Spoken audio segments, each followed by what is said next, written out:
வேலூர் மாவட்டம் அமுண்டி கிராமத்தில் நள்ளிரவு பெய்த கனமழையால் மவுடு கால்வாயில் வெள்ளப்பெருக்கு ஏற்பட்டு அக்கால்வாயின் தரைப்பாலம் உடைந்து சேதமடைந்த நிலையில் விளைநிலங்களுக்கு செல்லும் பாதை தடைபட்டுள்ளது. கூடுதல் விவரங்களோடு இணைகிறார் செய்தியாளர் முரளி.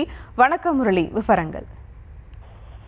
வணக்கம். அதாவது வேலூர் மாவட்டத்தில் நேற்று இரவு பல்வேறு இடங்களில் அதிகப்படியான மழை பெய்தது. இதன் காரணமாக இந்த அம்முண்டி பகுதியில 80.20 மழையானது, அதாவது சென்டிமீட்டர் மழையானது பெய்தது.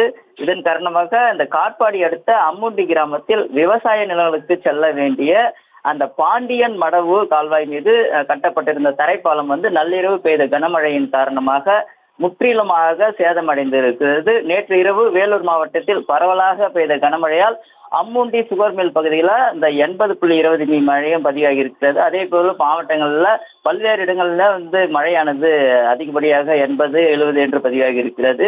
இதன் காரணமாக அந்த பாண்டியன் அந்த மடவு கால்வாயின் அதிகப்படியான வெள்ளம் ஏற்பட்டதால் தரைப்பாலம் முற்றிலும் சேதமடைந்துள்ளது. இதனால் சுமார் 300 ஏக்கர் அளவுகளுக்கு விளைநிலங்களுக்கு செல்ல வேண்டிய அந்த பாதை தடைப்பட்டிருக்கிறது. அதாவது அந்த தரைப்பாலம் உடைந்ததன் காரணமாக அதை விளைநிலங்களுக்கு செல்ல வேண்டிய அந்த பாதை முற்றிலுமாக தடைப்பட்டிருக்கிறது. தரைப்பாலத்தை, அது சேதமடைந்த தரைப்பாலத்தை உடனடியாக சீர் செய்து அந்த விவசாய நிலங்களுக்கு நீர் செல்லும்படி வழிவகை செய்ய வேண்டும் என்று அப்பகுதி மக்கள் கோரிக்கை விடுத்திருக்கிறார்கள். விவரங்களுக்கு நன்றி முரளி.